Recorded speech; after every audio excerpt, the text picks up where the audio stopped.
Praise Lord. Hallelujah. Hallelujah. காலை வேளையிலே உங்களை சந்திப்பதிலே ரொம்ப சந்தோஷம். கண்களை மூடி நம்ம ஆண்டவரை நோக்கி நாம் பார்க்கலாம். அன்புள்ள ஆண்டவரே, இந்த காலை வேளையில் உங்களுடைய வார்த்தையை நாங்கள் தியானிக்க போகிறோம். இந்த வார்த்தை மூலமாக நீர் எங்களோடு இடைப்பட வேண்டுமாய், நீர் எங்களோடு பேச வேண்டுமாய், தனித்தனியாய் நீர் பேச வேண்டுமாய் நாங்கள் ஜெபிக்கிறோம். இயேசுவின் நாமத்தில் பிதாவே, ஆமென். ஆமென். கிறிஸ்தவர்களாகிய நமக்கு எல்லாருக்கும் பிடித்ததான ஒரு வார்த்தை கிறிஸ்தவ அகராதியில் இருக்கு. அது என்ன வார்த்தை என்றால் ஆசீர்வாதம். ஆசீர்வாதம் என்ற வார்த்தை நம்ம எல்லாருக்குமே ரொம்ப பிடிக்கும். ஆனால் இன்னொரு வார்த்தையும் இருக்குது. அந்த வார்த்தையை கேட்டோடனே கொஞ்சம் அப்படியே தூரம் போகிற மாதிரி, ஐயோ அந்த அப்படின்னு யோசிப்போம். அது என்ன வார்த்தை என்றால் கீழ்ப்படிதல் என்ற வார்த்தை. ஆசீர்வாதம் என்ற வார்த்தையை கேட்டோடனே நமக்கு சந்தோஷம் இருக்கும். ஆசீர்வாதம் வேண்டும், ஆசீர்வாதத்தை விரும்புகிறோம், ஆசீர்வாதத்திற்காக ஜெபிக்கிறோம், ஆசீர்வாதத்திற்காக ஒருவரை ஒருவர் நாம் வாழ்த்துகிறோம். ஆனால் கீழ்ப்படிதல் அப்படின்னு நம்ம கேட்கும் பொழுது அது ஒரு பாரம் போல நமக்கு தோணும். சரிங்களா? கரெக்டு தானா? கீழ்ப்படிதல், இதுக்கெல்லாம் கீழ்ப்படிந்து நம்ம வாழணும் அப்படின்னு யோசிக்கும் போது அது ஒரு சுமை மாதிரி, அது ஒரு பாரம் மாதிரி, அது ஒரு பெரிய வேலை போல நமக்கு நிறைய நேரங்களில் தோணும் பாருங்க. ஆனால் ஆவியானவர் இந்த ஒரு வேத பகுதியில், அதாவது இந்த வேதாகமத்தில் இருக்கிறதுலேயே மிகப்பெரிய அதிகாரத்தில் முதல் வசனத்தில் இந்த இரண்டு காரியத்தையும் இணைக்கிறார். எந்த இரண்டு காரியம்? கீழ்ப்படிதல் மற்றும் ஆசீர்வாதம் என்ற இரண்டு வார்த்தைகளை ஆண்டவர் இணைக்கிறார். அவர் சொல்றாரு, ஒன்று இல்லாம இன்னொன்று இல்லை என்று சொல்கிறார். ஆசீர்வாதமான வாழ்க்கை எது என்றால் கீழ்ப்படிதல் உள்ள வாழ்க்கை தான் ஆசீர்வாதமான வாழ்க்கை. ஹல்லேலூயா. ஒன்றோடு ஒன்று சார்ந்து இருக்குது பாருங்க. ஒருத்தர் ஆண்டவருக்குள்ள ஆசீர்வாதமா இருக்கிறார் என்பதை நீங்க பார்த்தா புரிந்து கொள்ளலாம். அவர் ஆண்டவருக்கு கீழ்ப்படிந்து நடக்கிறார் என்பதை நீங்கள் நிச்சயமாகவே புரிந்து கொள்ளலாம். அதனால் தான் அவர் ஆசீர்வாதங்களை பெற்றிருக்கிறார். சங்கீதம் 119 நாம் எடுத்துக்கொள்ளலாம். சங்கீதம் 119 முதல் வசனம் இப்படியாக சொல்லுது பாருங்க. சங்கீதம் 119 முதல் வசனம். கர்த்தருடைய வேதத்தின்படி நடக்கிற உத்தம மார்க்கத்தார் பாக்கியவான்கள். கர்த்தருடைய வேதத்தின்படி நடக்கிற உத்தம மார்க்கத்தார் பாக்கியவான்கள். அதாவது என்ன சொல்றாரு என்றால், கர்த்தருடைய வேதத்திற்கு கீழ்ப்படிந்து நடக்கிற நீங்கள் யாராக இருப்பீர்கள் என்றால் உத்தம மார்க்கத்தாராக இருப்பீர்கள். அந்த உத்தம மார்க்கத்தார் ஆசீர்வதிக்கப்பட்டவர்கள். யார் ஆசீர்வதிக்கப்பட்டவர்கள்? கர்த்தருடைய வேதத்தின்படி நடக்கிறவர்கள் ஆசீர்வதிக்கப்பட்டவர்கள். இன்னொரு விதத்தில் சொல்லணும்னா, கர்த்தருடைய வேதத்தின்படி கீழ்ப்படிந்து ஆண்டவர் சொல்லியிருக்கிறது எல்லாம் நாம் அப்படியே செய்யும் பொழுது நாம் ஆசீர்வாதத்தை பெற்றுக்கொள்வோம். ஹல்லேலூயா. ஆமென். சங்கீதம் 119 அதிகாரம் இந்த புத்தகத்தில், அதாவது வேதாகமத்தில் இருக்கிற எல்லா அதிகாரங்களிலும் எது பெரிய அதிகாரம்? சங்கீதம் 119 தான் இருக்கிறதுலையே பெரிய அதிகாரம். கிட்டத்தட்ட எல்லா வசனங்களும் நீங்க பார்த்தீங்க அப்படின்னா முக்காவாசி வசனங்கள்ல ஆண்டவருடைய வார்த்தையை குறித்து குறிப்பிடப்பட்டிருக்கும். ஆண்டவருடைய வார்த்தையின்படி நடக்கிறவன் பாக்கியவான், ஆண்டவருடைய வார்த்தை தேனிலும் இனிமையானது என்று சொல்லி நிறைய இருக்கும். அது என்னென்ன வார்த்தைகள் பயன்படுத்தி இருக்காங்கன்னா, வேதம் என்று இருக்கும், சாட்சிகள் என்று இருக்கும், கட்டளைகள் என்று இருக்கும், பிரமாணங்கள், கற்பனைகள், நீதி நியாயங்கள், வசனங்கள், வாக்குகள், வார்த்தைகள், நியாயங்கள் என்று சொல்லி தேவனுடைய வார்த்தையை வித்தியாசமாக வார்த்தைகளை பயன்படுத்தி தேவனுடைய வார்த்தையை பின்பற்றுகிற மனிதன் எவ்வளவு பாக்கியவான் என்பதை இந்த 176 வசனங்கள் இருக்கு பாருங்க. இந்த சங்கீதம் 119 இந்த வசனங்கள் எல்லாம் சொல்லுகிறது. இதுல நமக்கு சில தெரிஞ்ச வசனங்கள் இருக்கும் பாருங்க. 9வது வசனம் எல்லாருக்குமே தெரியும், கரெக்டுங்களா? சங்கீதம் 119:9, வாலிபன் தன் வழியை எதனால் சுத்தம் பண்ணுவான்? அவருடைய வசனத்தின்படி தன்னை காத்துக்கொள்கிறனால் தானே. 18 பார்த்தீங்கன்னா, உமது வேதத்தில் உள்ள அதிசயங்களை நான் பார்க்கும்படிக்கு என் கண்களை திறந்தருளும் என்று சொல்றாரு. 71வது வசனம், நான் உபத்திரவப்பட்டது நல்லது, அதனால் உமது பிரமாணங்களை கற்றுக்கொண்டேன். 105, உமது வசனம் என் கால்களுக்கு தீபமும் என் பாதைக்கு வெளிச்சமுமா இருக்கிறது. இந்த மாதிரி வசனங்கள், சாட்சிகள், பிரமாணங்கள் என்று சொல்லி ஆண்டவருடைய வார்த்தையை தான் இந்த சங்கீதம் 119 முழுவதுமாக இருக்கிறது. நீங்க எல்லாருமே எடுத்துக்கொண்டீங்களா? சங்கீதம் 119 எல்லாருமே கடைசியில் இருக்கிற பிரதர்ஸ் சிஸ்டர்ஸ் எல்லாரும் எடுத்துட்டீங்களா? 119ஆம் சங்கீதம் எல்லாரும் எடுத்து வேதத்தில் வச்சுக்கோங்க. எத்தனை வசனங்க இருக்கு? எல்லார் பைபிள்லையும் எத்தனை வசனம் இருக்கு? 176 வசனங்கள் இருக்கு. இந்த 119ஆம் சங்கீதம் 22 பகுதிகளா பிரித்திருக்கிறாங்க. கரெக்டுங்களா? 8 வசனங்களா? 8 × 22 176 வசனங்கள் வருகிறது. ஒவ்வொரு பகுதிக்கும் மேல ஒரு தலைப்பு கொடுக்கப்பட்டிருக்கு. அந்த தலைப்பு புரியுதான்னு பாருங்க. அது என்னதுங்க? அது ஒவ்வொரு பகுதிக்கும் மேல ஒரு தலைப்பு ஒன்று கொடுத்துருக்காங்க. யாராவது கரெக்டாக சொல்றீங்கன்னா பார்க்கலாம். அலேஃப், பேத், கிமேல் என்று எழுதி இருக்கிறது. என்னது அது? ஆஹா, அது பார்த்த ஒரு மொழி மாதிரி உங்களுக்கு தெரியலைங்களா? எபிரேய மொழி. எபிரேய மொழியில மொத்தமாக 22 எழுத்துக்கள் இருக்கிறது. அதுல முதல் எழுத்து தான் அலேஃப். அந்த அலேஃப் கீழே இருக்கிற 8 வசனங்களை தான் நாம் இன்றைக்கு தியானிக்க போகிறோம். அந்த 22 எபிரேய எழுத்துக்கள்ல முதல் எழுத்து அலேஃப். அந்த முதல் எழுத்து இருக்கிற அலேஃப் என்கிற அந்த தலைப்புக்கு கீழே இருக்க 8 வசனங்கள் கீழ்ப்படிதலை குறித்து பேசுகிறது. அப்படின்னா என்ன அர்த்தங்க? கிறிஸ்தவர்களுக்கு கீழ்ப்படிதல் ரொம்ப ரொம்ப முக்கியம். முதலாவது எழுத்து அலேஃப், முதலாவது எழுத்து அலேஃப்க்கு கீழே எழுதியிருக்கிறது கீழ்ப்படிதலை பற்றி. அப்போனா கிறிஸ்தவர்களாகிய நாம், வேதத்தை பின்பற்றுகிற நாம் எவ்வளவு முக்கியத்துவம் கீழ்ப்படிதலுக்கு நாம் கொடுக்க வேண்டும் என்று ஆவியானவர் நமக்கு உணர்த்துகிறார். ஹல்லேலூயா. எல்லாரும் எடுத்துட்டீங்களா? சங்கீதம் 119 8 வசனங்கள், முதல் 8 வசனங்கள் மட்டும்தான் நாம் தியானிக்க போகிறோம். சேர்ந்து வாசிக்கலாங்களா? சங்கீதம் 119 முதல் வசனம். கர்த்தருடைய வேதத்தின்படி நடக்கிற உத்தம மார்க்கத்தார் பாக்கியவான்கள். அவருடைய சாட்சிகளை கைக்கொண்டு அவரை முழு இருதயத்தோடும் தேடுகிறவர்கள் பாக்கியவான்கள். அவர்கள் அநியாயம் செய்வதில்லை, அவருடைய வழிகளில் நடக்கிறார்கள். உமது கட்டளைகளை நாங்கள் கருத்தாய் கைக்கொள்ளும்படி நீர் கற்பித்தீர். உமது பிரமாணங்களை கைக்கொள்ளும்படி என் நடைகள் ஸ்திரப்பட்டால் நலமாய் இருக்கும். நான் உம்முடைய கற்பனைகளை எல்லாம் கண்ணோக்கும் பொழுது வெட்கப்பட்டு போவதில்லை. உம்முடைய நீதி நியாயங்களை நான் கற்றுக்கொள்ளும் பொழுது செம்மையான இருதயத்தால் உம்மை துதிப்பேன். உமது பிரமாணங்களை கைக்கொள்ளுவேன், முற்றிலும் என்னை கைவிடாதேயும். ஹல்லேலூயா.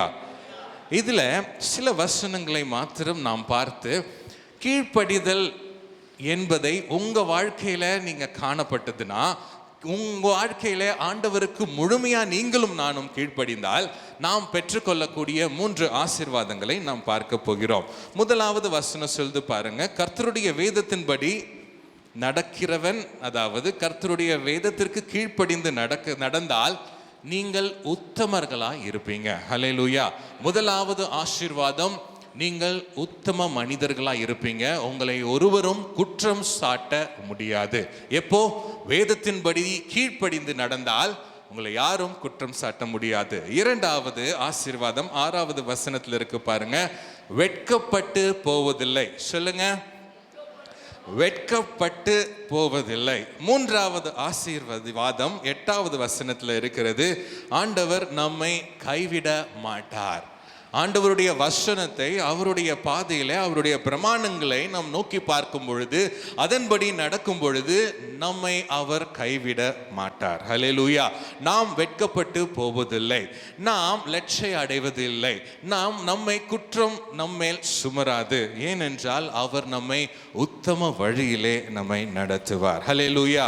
இந்த 3 ஆசீர்வாதங்களையும் நாம் மோசே என்கிற தேவன் மனிதனோடு நாம் சில வசனங்களை நாம் பார்த்து இந்த 3 ஆசீர்வாதங்களை பற்றி நாம் கற்றுக்கொள்ள போகிறோம். எப்படி மோசே கீழ்ப்படிதல் உள்ளவனாய் நடந்து கொண்டார், எப்படி இந்த ஆசீர்வாதங்கள் எல்லாம் மோசேயின் வாழ்க்கையில வந்து பலித்தது, அதே போல மோசே வாழ்க்கையிலிருந்து நாம் கற்றுக்கொண்டு நாம் கீழ்ப்படிதல் உள்ளவர்களாய் நாம் தினம்தோறும் வாழும் பொழுது இந்த ஆசீர்வாதங்கள் நமக்கு சொந்தமாகும். ஹல்லேலூயா, ஹல்லேலூயா. ஆண்டவர் நம்மை உத்தமன் என்று அழைப்பார். ஆண்டவர் நம்மை வெட்கப்பட விட மாட்டார். மூன்றாவது, ஆண்டவர் நம்மை கைவிட மாட்டார். சொல்லுங்க, ஆண்டவர் நம்மை உத்தமன் என்று அழைப்பார். இரண்டாவது, ஆண்டவர் நம்மை வெட்கப்பட்டு போக விட மாட்டார். மூன்றாவது, ஆண்டவர் நம்மை கைவிட மாட்டார். ஹல்லேலூயா. முதல் ஆசீர்வாதம் உத்தம வாழ்க்கை. அதாவது முதல் வசனத்தை இன்னொரு முறை நாம் வாசிக்கலாம். கர்த்தருடைய வேதத்தின்படி நடக்கிற உத்தம மார்க்கத்தார் பாக்கியவான்கள். ஆமென். அவருடைய வேதத்தின்படி நடக்கிற நீங்க ஆண்டவருடைய வசனத்தின்படி ஆண்டவருடைய சொல்லின்படி அப்படியே கீழ்ப்படியும் பொழுது நீங்க உத்தம வாழ்க்கை வாழுவதற்காக ஆண்டவர் உதவி செய்வார். இதுல கத்தோலிக்க பைபிள்ல திருவிவிலியம் என்று அழைக்கப்படுகிற அந்த வேதாகமத்தில் யூஸ் பண்ணியிருக்கிற வார்த்தை மாசற்ற வழி. மாசற்ற வழியிலே ஆண்டவர் உங்களை நடத்துவார். யாரும் உங்களை குற்ற சுமத்தாதபடிக்கு உங்களை அழகாய் ஆண்டவர் நடத்துவார். எப்பொழுது வேதத்தின்படி நீங்கள் நடக்கும் பொழுது உத்தம வழியிலே ஆண்டவர் உங்களை நடத்துவார். 4வது வசனம் சொல்லுது பாருங்க, 119:4. உமது கட்டளைகளை நாங்கள் கருத்தாய் கைக்கொள்ளும்படி நீர் கற்பித்தீர். எப்படி ஆண்டவருடைய வசனத்தை நாம் கைக்கொள்ள வேண்டுமாம்? கருத்தாய் கை கொள்ள வேண்டும். என்ன அப்படின்னா நம்ம we should be very very careful. ஆண்டவருடைய வார்த்தை என்ன சொல்லுதுங்க அப்படின்னு ஜாக்கிரதையாய் கருத்தாய் கருத்துள்ள ஒரு சிந்தையுள்ளவர்களாய் நாம் ஆண்டவருடைய வார்த்தையை பின்பற்ற வேண்டும். மோசே என்கிற தேவனுடைய மனிதன் கருத்தாய் ஆண்டவருடைய கற்பனைகளை பின்பற்றினார். அதை நாம் பார்க்க போறோம் பாருங்க. யாத்திராகமம் 25ஆம் அதிகாரம் 9வது வசனம். யாத்திராகமம் 25:9 நாம் வாசிக்கலாம். நான் உனக்கு காண்பிக்கும் வாசஸ்தலத்தின் மாதிரியின்படியும் அதனுடைய எல்லா தட்டுமுட்டுகளின் மாதிரியின்படியும் அதை செய்வீர்களாக. ஆண்டவர் மோசேவை மலையின் உச்சிக்கு கூட்டி கொண்டு போகிறார். நீங்க 25ஆம் அதிகாரம் 24ஆம் அதிகாரம் யாத்திராகமத்தில் நீங்க வாசிக்கும் பொழுது ஆண்டவர் மோசேயை அழைக்கிறார். என் கூட வாப்பா, 40 நாள் பகலும் இரவும் ஆண்டவர் மோசேயை கூட்டி கொண்டு போய் மோசேக்கு ஒரு தரிசனத்தை காண்பிக்கிறார். தரிசனத்தை தான் காண்பித்திருக்க கூடும். இது அப்படிதான் சொல்கிறது பாருங்க. நான் உனக்கு காண்பிக்கும் வாசஸ்தலத்தின் மாதிரியின்படியும் அதனுடைய எல்லா திட்டுமுட்டுகளின் மாதிரியின்படியும் அதை செய்யுங்கள். இங்கிலீஷில் போட்டிருக்கு எக்ஸாக்ட்லி நான் எப்படி உனக்கு காண்பித்தேனோ அதே மாதிரி என்ன பண்ணு, நீ மலையிலேருந்து இறங்கினதுக்கு அப்புறம் நீ செய்ய ஆரம்பி அப்படின்னு சொல்றாரு. அப்போ மோசேக்கு ஆண்டவர் கண்களிலே என்னென்னலாம் காண்பித்தாரோ அந்த ஆசரிப்பு கூடாரத்தை பற்றி அப்படியே செய்யும்படியாக ஆண்டவர் சொல்லுகிறார். மோசே என்ன பண்ணார் அப்படின்னு பார்த்தீங்கன்னா, ஆண்டவர் என்னென்ன சொன்னாரோ அதை அப்படியே நிறைவேற்றி முடித்தார். கொஞ்சம் கூட மாற்றம் இல்லை. 35ஆம் அதிகாரம் நாம் திருப்பிக் கொள்ளலாம். யாத்திராகமம் 35ஆம் அதிகாரம். சில நேரங்களில் ஆண்டவர் நமக்கு சில காரியங்களை நமக்கு கற்றுத் தருவார். மகனே, நீ இப்படி செய், இந்த வழியிலே போ, இதெல்லாம் செய், இதெல்லாம் செய்யாதே என்று சொல்லி தெளிவாக நமக்கு சொல்லுவார்.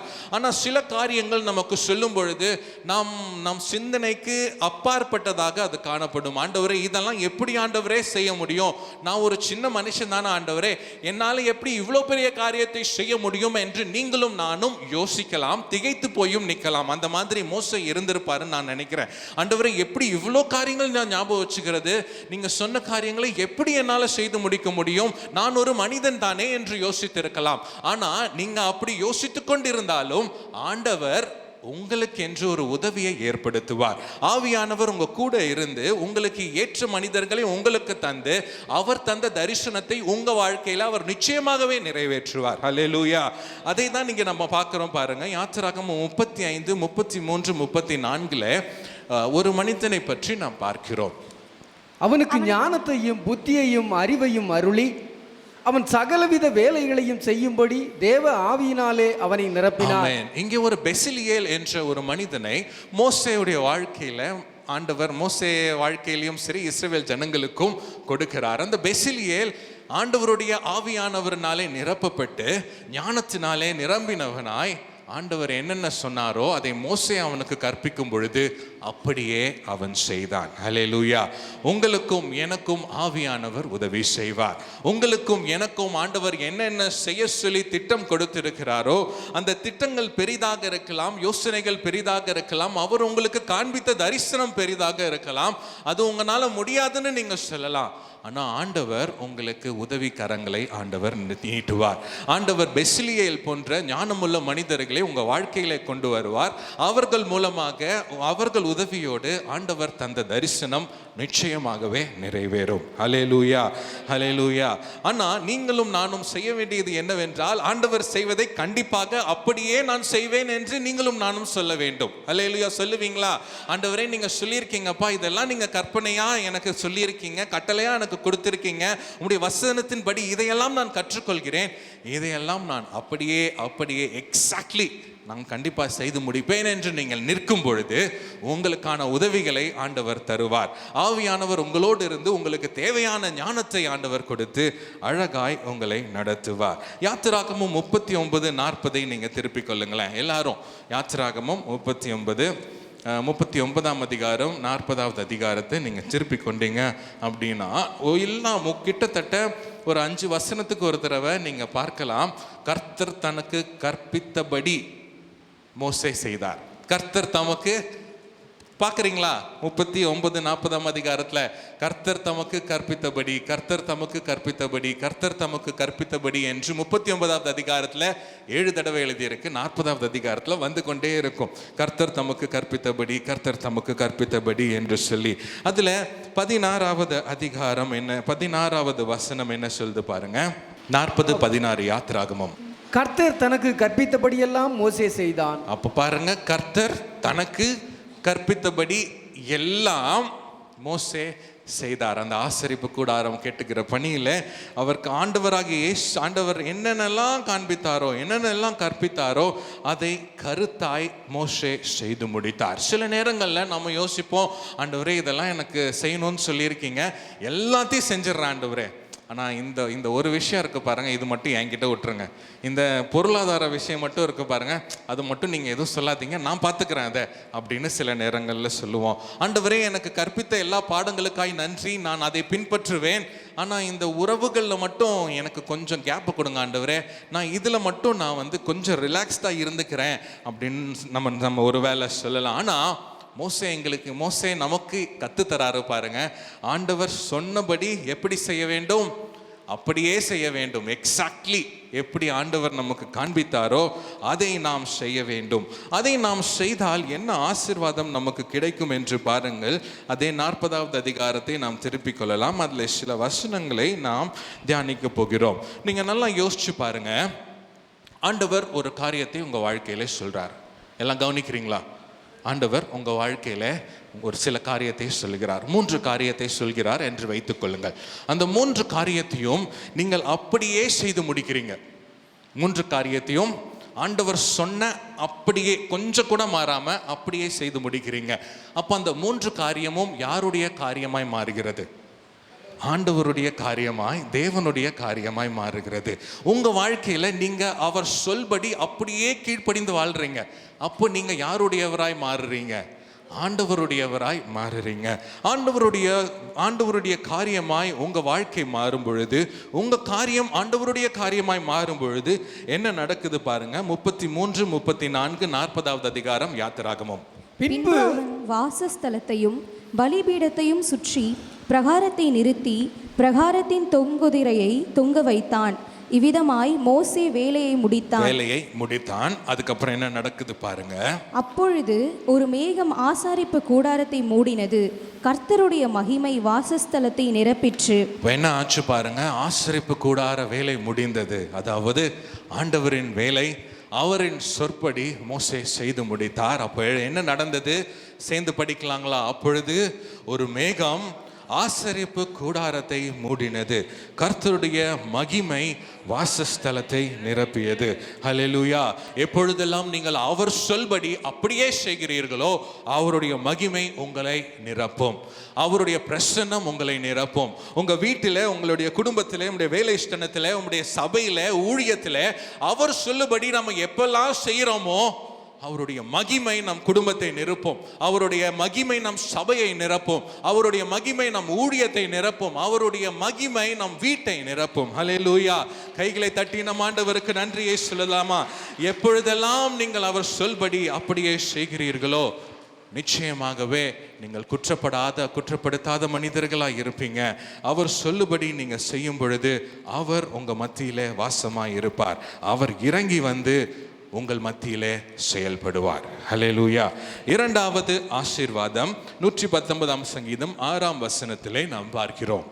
நான் உம்முடைய கற்பனைகளை எல்லாம் கண்ணோக்கும் போது வெட்கப்பட்டு போவதில்லை.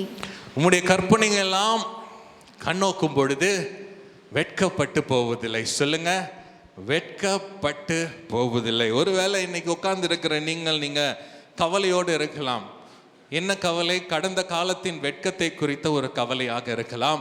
நான் செய்து கொண்டு இருக்கிற இந்த காரியம் வாய்க்குமா வாய்க்காதா என்று தெரியவில்லை, நான் வெட்கப்பட்டு போவேனா போக மாட்டேனா என்று தெரியவில்லை என்று சொல்லி நீங்கள் கலக்கத்தோடு நீங்கள் உட்கார்ந்து கொண்டு இருக்கலாம். வெட்கம் என்பது ரொம்ப கொடுமையான விஷயம். பாருங்க, ஒரு பொது இடத்துல உங்களை அசிங்கப்படுத்துறது வெட்கத்தை உண்டாக்கும். ஒரு பொது இடத்துல உங்களை முட்டாளை போல மக்கள் உங்களை கருதுவது உங்களுக்கு வெட்கத்தை கொடுக்கும். பிறருக்கு முன்னாடி நீங்கள் ஒன்றுமே இல்லை என்று மக்கள் சொல்லும் பொழுது, மக்கள் உங்களை சுட்டி காட்டும் பொழுது உங்களுக்கு வெட்கத்தை அது பிறப்பிக்கிறதாக இருக்கும். ஆனா இங்கே வசனம் சொல்லுகிறது, அவருடைய கற்பனையை நாம் கை கொள்ளும் பொழுது நமக்கு வெட்கம் இல்லை. ஹல்லேலூயா. நாம் வெட்கப்பட்டு போவதில்லை. சங்கீதம் 34:5 சொல்லுகிறது, அவர்கள் அவரை நோக்கி பார்த்து பிரகாசம் அடைந்தார்கள், அவர்கள் முகங்கள் வெட்கப்படவில்லை. அப்போ நீங்களும் நானும் அவரை பார்க்கும்படியாக அவருடைய சமூகத்தில், அவருடைய சபையில் அவரை ஆராதிக்க நாம் வந்திருக்கிறோம். நம்மை அவர் வெட்கப்பட விட மாட்டார். ஹல்லேலூயா. ஏசாயா 61:7 சொல்கிறது, வெட்கத்திற்கு பதிலாக இரட்டத்தனையான பலன் வரும் என்று சொல்லுகிறது. உங்கள் வெட்கத்திற்கு பதிலாக நீங்கள் எதிர்பார்க்கிற பலனை விட ஆண்டவர் இயேசு உங்களுக்கு 2 மடங்காக ஆண்டவர் தருவார். ஹல்லேலூயா. சங்கீதம் 90:15 சொல்லுகிறது, தேவரீர் எங்களை சிறுமைப்படுத்தின நாட்களுக்கும் நாங்கள் துன்பத்தை கண்ட வருஷங்களுக்கும் சரியாய் எங்களை மகிழ்ச்சியாக்கும். சரியாய் நம்மை மகிழ்ச்சியாக்குகிற தேவன் நம் மத்தியிலே இருக்கிறார். ஹல்லேலூயா. அவரை நம்பி வாழும் பொழுது, அவருடைய வார்த்தையை நம்பி வாழும் நமக்கு ஆண்டவர் வெட்கப்பட விட மாட்டார். ஹல்லேலூயா. யாத்திராகமம் 14ஆம் அதிகாரத்திலே மோசே ஒரு சூழ்நிலைக்குள்ள இஸ்ரவேல் ஜனங்களை கூட்டி கொண்டு போகிறார். இஸ்ரவேல் ஜனங்களை பார்வோன் கிட்ட இருந்து கூட்டி கொண்டு வந்துட்டார். அவங்க கிட்ட இருந்து வெளியே வந்துட்டாங்க. பல தூரம், பல மைல்கள் நடந்ததுக்கு அப்புறம் அவங்களுக்கு வழி தெரியல. எங்க வந்து நின்னுட்டாங்க? செங்கடலுக்கு முன்னாடி வந்து நின்னுட்டாங்க. செங்கடலை தாண்டி போக முடியாது, சுத்தி போகணும்னா நேரம் எடுக்கும். பின்னாடி 600 ரதங்கள் வந்து கொண்டிருக்கிறது. யாருடைய ரதங்கள்? பார்வோனுடைய ரதங்கள், எகிப்தியருடைய ரதங்கள் பின்னாடி சிறந்த போர் வீரர்களோட வந்து கொண்டிருக்கிறாங்க. ஆனா இங்க மோசே கூட இருக்கிற கூட்டம் போர் வீரர்கள் அல்ல. அவங்கெல்லாம் மூட்டை, எல்லாம் துணி, மணி, ஆடு, மாடு எல்லாத்தையும் எடுத்துட்டு போகிற மெய்ப்பர்கள் கூட்டம். ஆனால் அவங்களை துரத்தி கொண்டு வருகிற 600 ரதங்களும் போர் வீரர்களும். சில நேரங்களில் நம்ம சூழ்நிலையும் அப்படி இருக்கும் பாருங்க. வழியே தெரியாது. நம்ம சுற்றி இருக்கவங்கெல்லாம் நம்மளை பயம்புத்துறவங்க மாதிரி நமக்கு தோணலாம். ஆனால் அந்த மாதிரி ஒரு சூழ்நிலையில தான் மோசே நிற்கிறாரு.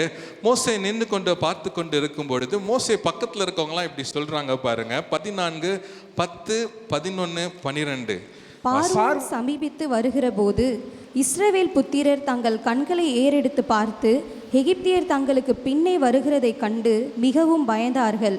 அப்பொழுது இஸ்ரவேல் புத்திரர் கர்த்தரை நோக்கி கூப்பிட்டார்கள். அன்றியும் அவர்கள் மோசேயை நோக்கி, எகிப்திலே பிரேத குழிகள் இல்லை என்றா வனாந்தரத்திலே சாகும்படிக்கு எங்களை கொண்டு வந்தீர்? நீர் எங்களை எகிப்திலிருந்து புறப்பட பண்ணினதினால் எங்களுக்கு இப்படி செய்தது என்ன? எப்படி சொல்றாங்க பாருங்க. மோசேயை பார்த்து, மோசே எங்களுக்கு எகிப்தில் பிரேத குழி இல்லையா? நாங்கள் அங்கேயே செத்துருப்போமே, இங்கே ஏன் வனாந்தரத்தில் வந்து சாகணும்? சில நேரங்களில் நாமும் ஆண்டவரை பார்த்து அப்படி கேள்வி கேட்போம். ஆண்டவரே, நான் 5 வருஷம் முன்னாடி இப்படி இருந்தேன், நான் அப்படியே என்னை விட்டுருந்தீங்கன்னா நான் அப்படியே அங்கேயே இருந்திருப்பேன், அங்கேயே எனக்கு பெருசாக எதுவும் இல்லைனாலும் அப்படியே இருந்திருப்பேன். ஆனால் இங்கே வந்து என்னை ஏன் சாவடிக்கிறீங்க ஆண்டவரே அப்படின்னு கேட்குற சில நாட்கள் நம்மளுக்குள்ளும் காணப்படலாம். ஆனால் ஆண்டவர் நம்மை வெட்கப்பட விட மாட்டார். அவருடைய வார்த்தையை கேட்டு வாழுகிற நாம் அவருடைய வார்த்தையின்படி தான் வந்திருக்கிறோம் இங்கே செங்கடல்கள் முன்னாடி. கரெக்டுங்களா? அவருடைய வார்த்தையின்படி தான் நாம் இங்கே வந்து நின்று கொண்டு இருக்கிறோம். அப்படி நின்று கொண்டு இருக்கும் பொழுது ஆண்டவர் நிச்சயம் செயல்படுவார். கண்டிப்பாக ஒரு வழியை ஆண்டவர் ஏற்படுத்துவார். அடுத்தது என்ன ஏற்படுத்தினார் என்பது உங்களுக்கும் எனக்கும் தெரியும். பாருங்க, 13, 14 வசனத்துல பயப்படாதே என்று சொல்லி, கர்த்தர் உங்களுக்காக யுத்தம் பண்ணுவார் என்று சொல்லி செங்கடலை 2ஆக பிரித்து ஆண்டவர் அழகாய் நடத்தி செல்லுகிறார். 14ஆம் அதிகாரம் 31ஆம் வசனத்துல நாம் வாசிக்கிறோம், கர்த்தர் எகிப்தியரின் செய்த அந்த மகத்தான கிரியையை இஸ்ரவேலர்கள் கண்டார்கள். என்ன மகத்தான கிரியை? அந்த 600 ரதங்கள் வந்தது இல்லையா, அந்த 600 ரதங்களும் செங்கடலுக்கு உள்ள கிடக்குது. அந்த 600 ரதங்கள்ல வந்த போர் வீரர்கள்ல ஒருத்தன் கூட வெளியே வரவே இல்லை. ஹல்லேலூயா. ஒரு மனிதன் கூட வெளியே வரலங்க. ஆண்டவர் செய்த மகத்தான காரியம். இங்கிலீஷ்ல சொல்லி இருக்கு மைட்டி ஹேண்ட். ஆண்டவருடைய பலத்த கரத்தை நீங்களும் நானும் பார்ப்போம். எப்பொழுது ஆண்டவருடைய பலத்த கரத்தை நீங்களும் நானும் பார்ப்போம் என்றால், அவருடைய கற்பனையின்படி நாம் நடக்கும் பொழுது ஆண்டவருடைய பலத்த கரத்தை உங்க வாழ்க்கையிலும் என் வாழ்க்கையிலும் நிச்சயமாகவே ஆண்டவர் செய்வார், ஆண்டவர் காட்டுவார். ஹல்லேலூயா, ஹல்லேலூயா. நீங்கள் அவருடைய வார்த்தையின்படி, நீங்க ஆண்டவரே நீங்க சொல்படி நான் திருமணம் செய்வேன், நீங்க சொல்லுகிறபடி நான் காரியங்கள் நான் என் வாழ்க்கையில நடப்பிப்பேன், முடிவுகளை உங்ககிட்ட கேட்டு எடுப்பேன் என்று நீங்கள் சொல்லும் பொழுது, நீங்க ஒருவேளை செங்கடல் முன்னாடி நின்று கொண்டிருந்தாலும் ஆண்டவர் உங்களை பார்த்து சொல்லுவார், நீங்கள் நின்று கொண்டு இன்றைக்கு நான் செய்யும் காரியத்தை பார்ப்பீர்கள் என்று ஆண்டவர் சொல்லுவார். ஹல்லேலூயா. வழியே இல்லைன்னு யோசிக்கலாம். வழியை உண்டு பண்ணுகிற தேவன் நம்ம மத்தியில இருக்கிறாருங்க. வழி இல்லை, இதுதான் ஒரு முட்டு சந்தில நான் நிக்கிறேன் அப்படின்னு நீங்க யோசிக்கலாம். ஆனா அங்கேயும் ஒரு வழியை உண்டு பண்ண ஆண்டவர் நல்லவராக இருக்கிறார். 3வது ஆசீர்வாதம் 8வது வசனத்தை நாம் வாசிக்கலாம். உமது பிரமாணங்களை கைக்கொள்ளுவேன், முற்றிலும் என்னை கைவிடாதேயும். உமது பிரமாணங்களை கைக்கொள்ளுவேன், முற்றிலும் என்னை கைவிடாதேயும்.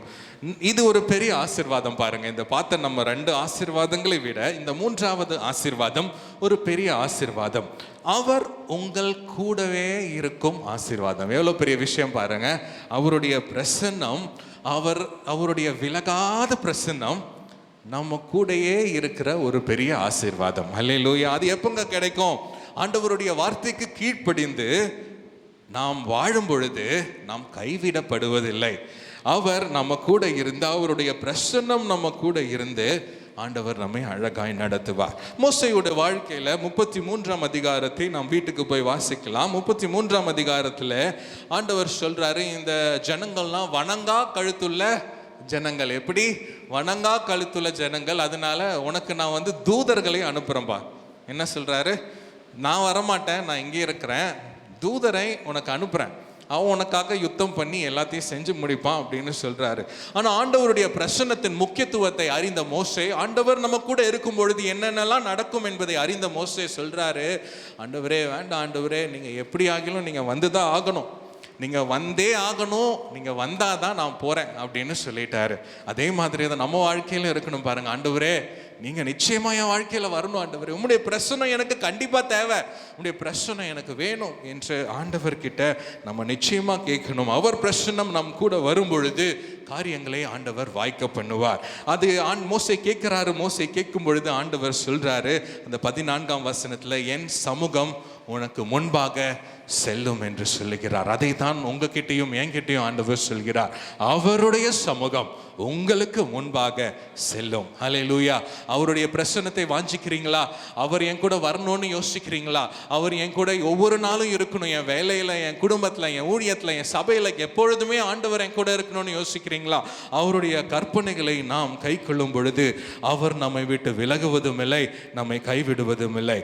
உபாகமம் 31ஆம் அதிகாரத்துல நீங்க படிக்கும் பொழுது மோசே சொல்றாரு பாருங்க, இஸ்ரவேல் ஜனங்களை பார்த்து கடைசியாக சில அதிகாரங்கள் அவர் பேசுகிறார். அவர் உங்களை விட்டு விலகுவதும் இல்லை, உங்களை கைவிடுவதும் இல்லை என்று சொல்கிறார். எப்போ கைவிடுவதும் இல்லை?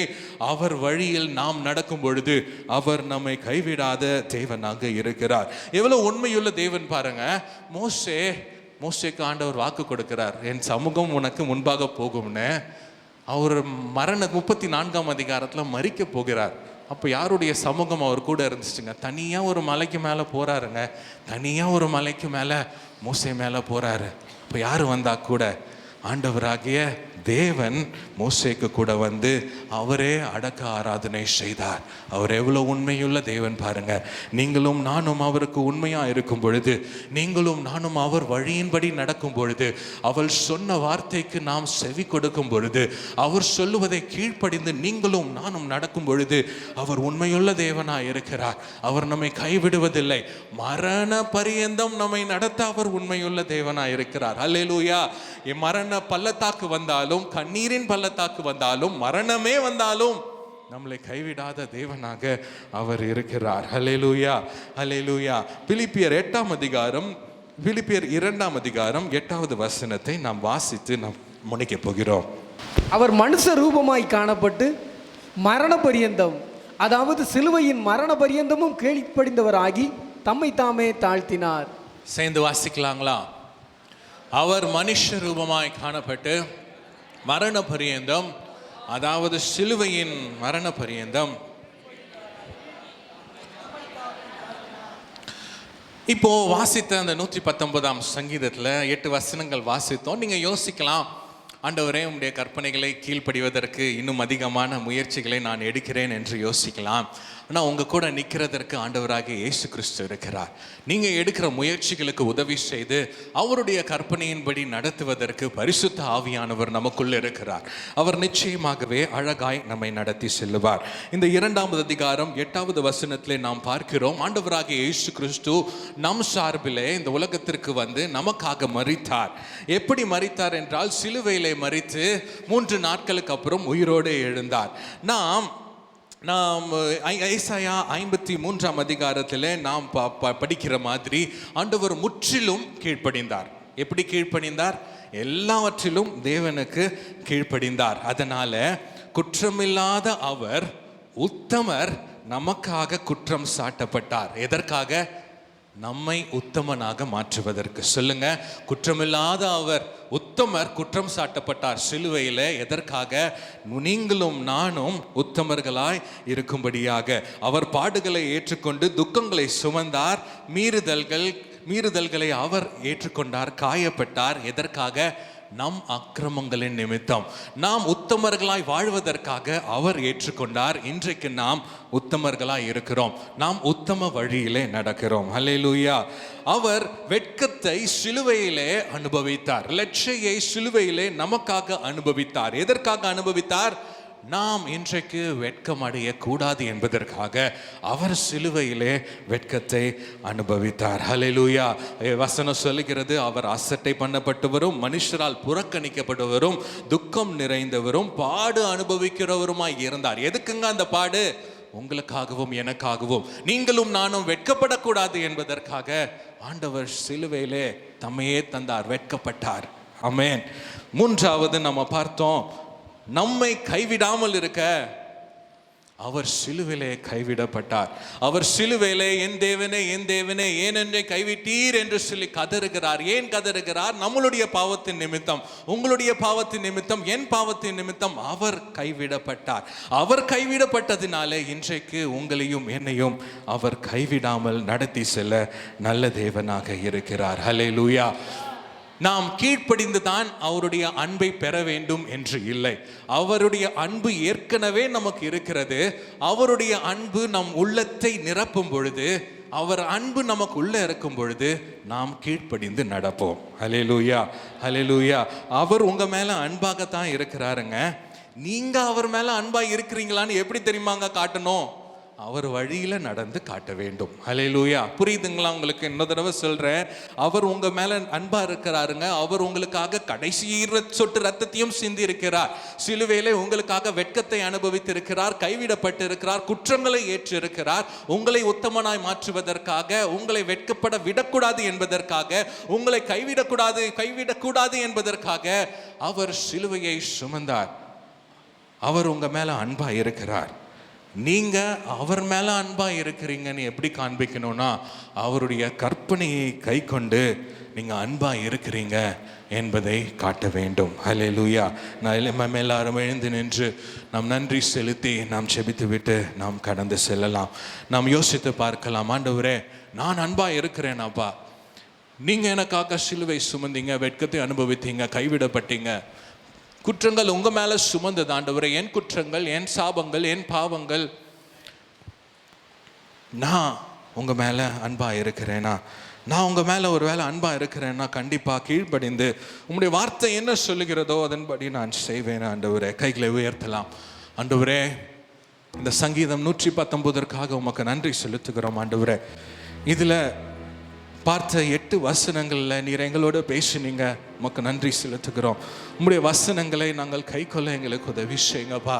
உம்முடைய வசனங்களை நாங்கள் கை கொள்ளும் பொழுது நீர் எங்களை உத்தம மார்க்கத்தார் என்று அழைக்கிறீங்கப்பா. உம்முடைய வசனங்களை நாங்கள் கை கொள்ளும் பொழுது, உம்முடைய வசனங்களை நாங்கள் ஜாக்கிரதையாய் கல்கொள்ளும் பொழுது நாங்கள் வெட்கப்பட்டு போவதில்லை என்பதை நாங்கள் அறிந்திருக்கிறோம் ஆண்டவரே. உம்முடைய பிரமாணங்களை நாங்கள் முற்றிலும் கை கொள்ளும் பொழுது நீர் எங்களை நிச்சயமாகவே கைவிடாத தேவனாய் நீர் எங்க மத்தியில இருப்பீர் என்பதை அறிந்திருக்கிறோம் ஆண்டவரே. அறிந்திருக்கிறோம் அப்பா. நீர் எங்களை கைவிடாத தேவன், நீர் எங்களை வெட்கத்திற்கு விடாத தேவன் ஆண்டவரே. எங்கள் மேல குற்றம் சுமராது, ஏனென்றால் நீர் அந்த குற்றத்தை சிலுவையில ஏற்றுக்கொண்டீர். உமக்கு நன்றி செலுத்துகிறோம், உமக்கு நன்றி செலுத்துகிறோம். அன்புள்ள ஆண்டவரே, இந்த வேலைக்காய் நன்றி ஆண்டவரே. நீர் எங்களுக்காய் கொடுத்த உம்முடைய வார்த்தைகளுக்காய் நன்றி செலுத்துகிறோம் ஆண்டவரே. உம்முடைய அருமையான தாசன் மோசே உமக்கு முற்றிலும் கீழ்ப்படிந்தவர்களாக நீர் என்னெல்லாம் கற்பித்தீரோ அதை அப்படியே செய்தார் ஆண்டவரே. அவர் அப்படியே செய்யும் பொழுது உம்முடைய மகிமையின் பிரசன்னம் ஆசரிப்பு கூடாரத்தின் மேல தங்கினது ஆண்டவரே. நாங்களும் சபையாக, குடும்பமாக, தனித்தனி மனிதர்களாக உம்முடைய சித்தத்தை செய்கிற மனிதர்களாக நாங்கள் வாழ வேண்டும். உம்முடைய சத்தத்தை கேட்டு நீர் என்ன சொல்கிறீர் என்பதை கேட்ட ஆண்டவரே, அப்படியே கொஞ்சம் கூட மாறாம அப்படியே செய்கிற மனிதர்களா நீர் எங்களை மாற்ற வேண்டுமா நாங்கள் செபிக்கிறோம் ஆண்டவரே. நீர் எங்க கூட இருக்கிறதற்காய் நன்றி. எங்களை ஒரு நாளும் வெட்கப்பட விட மாட்டீங்க. உம்முடைய வார்த்தையின்படி நாங்கள் நடக்கும் பொழுது, உம்முடைய வார்த்தையின்படி நாங்கள் முன்னேறி செல்லும் பொழுது எங்களுக்கு தடை வரலாம், எங்களுக்கு பிரச்சனை வரலாம், செங்கடலே எங்களுக்கு முன்னாடி வந்து நிக்கலாம் ஆண்டவரே. நான் நீர் எங்க கூட இருக்கிறதுனால வழி இல்லாத இடத்தில் வழிகளை உண்டாக்க நீர் நல்ல தேவனாய் இருக்கிறீர். உமக்கு நன்றி செலுத்துகிறோம் ஆண்டவரே. நீர் எங்களோடு இருக்கிறதற்காய் நன்றி. உம்முடைய கற்பனைகளை நாங்கள் கீழ்ப்படிந்து நடக்கிறதுனால நீர் எங்களை வெட்கப்பட்டு போக விட மாட்டீர் என்பதை நாங்கள் அறிந்திருக்கிறோம் ஆண்டவரே. ஒரு நாளும் எங்களை கைவிடாத தேவன். இந்த சிலுவையில ஏலி ஏலி லாமா சபக்தானி என்று சொல்லி கதறி எங்களுடைய பாவத்தினால நீங்க கைவிடப்பட்டீங்க. ஆனா இன்றைக்கு உயிருள்ள தேவன் நீங்க உம்முடைய ஆவியானவரை அனுப்பி எங்கள் மத்தியில நீங்க அசைவாடி கொண்டிருக்கிறீங்க. எங்களை கைவிடாத நல்ல தேவனாய் நீங்க இருக்கிறதற்காக உமக்கு நன்றி செலுத்துகிறோம் ஆண்டவரே. எங்க கூட உம்முடைய பரிசுத்த ஆவியானவர் இருக்கிறீங்க. நீர் எங்களை அழகாய் வழி நடத்தி உம்முடைய வார்த்தைக்கு கீழ்ப்படிந்து உம்முடைய வசனங்களை நாங்கள் கேட்டு அதன்படி நடக்க ஒவ்வொரு நாளும் எங்களுக்கு உதவி செய்யுங்க. அதற்காக உமக்கு நன்றி செலுத்துகிறோம். இங்கே வந்திருக்கிற ஒவ்வொருவருக்காய் நன்றி ஆண்டவரே. இந்த வார்த்தையை கேட்ட ஒவ்வொருவருக்காய் நன்றி. உம்முடைய வசனத்தின்படி நடக்கிற மனிதர்களாய் இங்கே இருக்கிற ஒவ்வொருவரையும் நீர் மாற்ற வேண்டுமா நாங்கள் ஜெபிக்கிறோம் ஆண்டவரே. உம்முடைய வசனம் எங்களுக்கு பலன் தர வேண்டும் ஆண்டவரே. உலகத்தில் உள்ள காரியங்கள் அல்லப்பா, உம்முடைய பிரசன்னம் நீர் எங்களுக்கு பலன், உம்முடைய வார்த்தை எங்களுக்கு பலன் என்பதை அறிந்தவர்களாய் தினம்தோறும் நாங்கள் நடக்க எங்களுக்கு உதவி செய்யுங்க. உம்முடைய வசனம் எங்கள் இருதயங்களை பொறித்து வைத்திருக்க எங்களுக்கு உதவி செய்யுங்க. அப்படியே நீர் எங்களை நடத்த போகிற கிருபைக்காய் நன்றி செலுத்துகிறோம். சாத்தானின் எல்லா தந்திரங்களில் இருந்தும் எங்களை விடுவித்து நாங்கள் வெற்றியுள்ள வாழ்க்கை வாழ உம்முடைய சமூகத்தில் நாங்கள் இருந்து உம்முடைய ரத்தத்தை கொன்று நாங்கள் சாத்தானை ஜெயித்து இந்த உலகத்தில் வாழ நீர் எங்களுக்கு உதவி செய்வீராக. அப்படியே நீர் செய்ய போகிறதற்காக உமக்கு நன்றி. இயேசுவின் நாமத்தில் ஜெபிக்கிறோம் நல்ல பிதாவே, ஆமென் ஆமென். எல்லாரும் சேர்ந்து சொல்லலாமா? நாத்துமாவே